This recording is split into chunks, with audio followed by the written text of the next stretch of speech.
शाम के लगभग 3 बजे थे। रिंकू अपने घर के पीछे खड़ी थी। उसे अपनी सहेली नीलम की प्रतीक्षा थी, जो उसके साथ खेलने वाली थी। जल्दी ही नीलम आ गई। थोड़ी देर तो दोनों ने कंप्यूटर गेम खेले, फिर दोनों ने निश्चय किया कि डॉल का घर बनाया जाए। नीलम ने सामान इकट्ठा किया और रिंकू घर में से अपने ढेर सारे खिलौने उठा लाई। डॉल का घर बनाया जाने लगा। 3 कमरे बनाए गए। उनमें से एक ड्राइंग रूम था। उसमें छोटा सा सोफा रख दिया गया। एक मेज पर सुंदर सा गुलदस्ता सजाने के बाद फिर सोने के लिए कमरा बनाया गया। गुड़िया को पलंग पर लिटा दिया गया। उसके पास एक अलमारी और कुछ किताबें रख दी गई। किचन में ढेर सारे बर्तन इधर उधर बिखेर दिए गए। एक महरी सफाई करने के लिए तैनात कर दी गई। घर के मुख्य द्वार पर एक कुत्ता बैठा दिया गया। फिर दरवाजे से कुछ दूर सड़क बनाकर उस पर इधर उधर मोटरें, बसें, ट्रक था पैदल चलने वाले यात्री खड़े कर दिए गए। बस हो गया डॉल हाउस तैयार। घर बनाने में दोनों सहेलियां इतनी तल्लीन थी कि उन्हें समय का ध्यान ही नहीं रहा। ध्यान उन्होंने तब दिया जब देखा कि पड़ोस के मकान में खड़ी मोना दोनों को घूर रही है। शाम ढलने लगी थी। घर में से माँ ने दोनों को नाश्ता करने के लिए आवाज दी। दोनों तुरंत घर में चली गई। मोना तो इसी मौके की तलाश में थी। वह पहले भी कई बार रिंकू का डॉल हाउस तोड़ चुकी थी। उसे जलन होती थी कि रिंकू इतना सुंदर डॉल हाउस कैसे बना लेती है। नीलम नाश्ता करके अपने घर चली गई। रिंकू जब घर के पीछे आई तो उसने देखा कि उसका डॉल हाउस टूटा पड़ा है। एक दो खिलौने भी टूटे हुए हैं। वह समझ गई कि यह काम सिवा मोना के और किसी का नहीं हो सकता है। अपना डॉल हाउस टूटने का उसे बहुत दुख हुआ। उसकी आंखों में आंसू आ गए। उसकी घंटों की मेहनत को मोना ने 1 मिनट में बर्बाद कर दिया था। मोना पहले भी कई बार ऐसा कर चुकी थी। वह गुस्से में निश्चय किया कि वह मोना से इसका बदला लेकर रहेगी। अगले दिन मोना सुबह से ही अपना डॉल हाउस बनाने में व्यस्त थी। रिंकू में मोना को डॉल हाउस बनाते देखा तो उसने तय कर लिया कि वह मोना का डॉल हाउस तोड़कर उससे बदला चुका लेगी।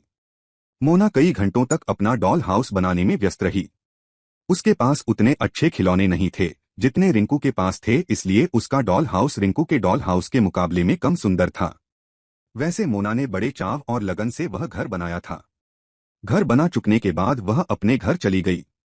उसके अंदर जाते ही रिंकू चुपके से मोना के घर के अहाते में घुसी और उसका डॉल हाउस तोड़कर तुरंत अपने घर वापस चली आई।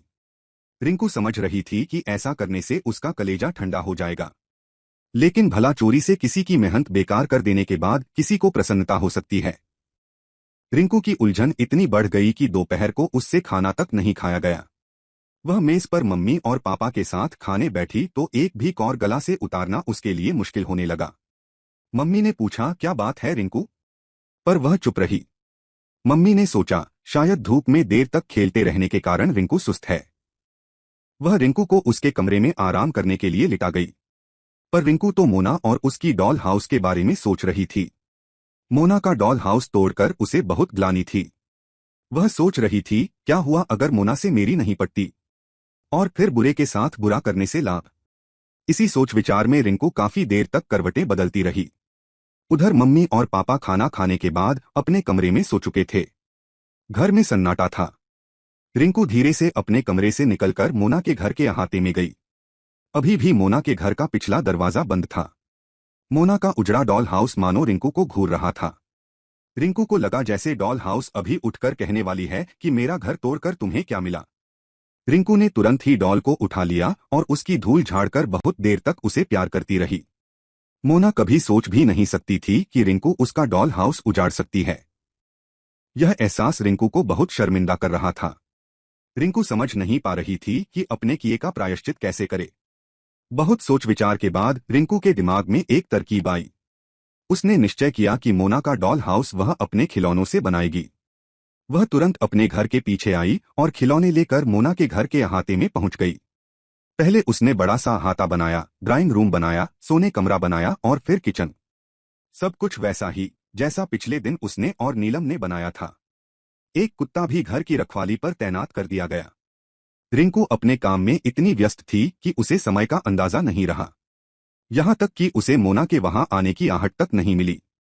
जब मोना ने अपने घर का दरवाजा खोला तो देखा कि रिंकू उसके डॉल हाउस के पास कुछ कर रही है। यह देखकर मोना को आश्चर्य हुआ। उसका आश्चर्य तब और भी बढ़ गया जब उसने देखा कि रिंकू अपने खिलौनों से उसका डॉल हाउस बना रही है। मोना सोचने लगी कि उसे जब भी मौका मिलता है तब वह रिंकू का डॉल हाउस तोड़ आती है, और एक रिंकू है जो अपने ही खिलौनों से उसका डॉल हाउस सजा रही है। अब मोना को अपने किए पर पछतावा हो रहा था। वह नाहक ही हर किसी से लड़ती रहती है। इसी बीच आहट पाकर रिंकू ने पीछे देखा। इससे पहले कि मोना कुछ कहती, रिंकू ने कहा, मोना मुझे माफ कर दो। दोपहर में मैंने तुम्हारा डॉल हाउस तोड़ दिया था। ऐसा मैंने तुमसे बदला लेने की नीयत से किया था, पर तुम्हारा डॉल हाउस तोड़ने के बाद मुझे बहुत दुख हुआ। दोपहर भर मैं सोचती रही कि अपने किए का प्रायश्चित कैसे करूं। इसलिए मैं तुम्हारा डॉल हाउस फिर से बना रही थी। आशा है तुम मुझसे नाराज नहीं होगी और मुझे माफ कर दोगी। मोना को रिंकू के शब्द भीतर तक चुभे जा रहे थे। उसने आज तक अपने किए पर पछतावा नहीं किया था, पर रिंकू का व्यवहार उसे मजबूर कर रहा था कि अपनी सब गलतियों को कबूल कर ले और रिंकू से माफी मांगे। आठ उसने कहा, रिंकू मैं बहुत खराब लड़की हूँ। मैं नाहक तुमसे लड़ती और तुम्हारा डॉल हाउस तोड़ती रही हूँ, पर अब मैं विश्वास दिलाती हूँ कि न कभी तुम्हारा डॉल हाउस तोड़ूंगी और न ही तुमसे या और किसी से लड़ूंगी। तुम मेरी सहेली बनोगी न? रिंकू भला नहीं कैसे कहती। उस दिन से दोनों में अटूट मित्रता हो गई। अगर वीडियो पसंद आई तो लाइक व सब्सक्राइब करें और हमें कमेंट में बताएं कि आप आगे किस प्रकार की वीडियो देखना पसंद करेंगे।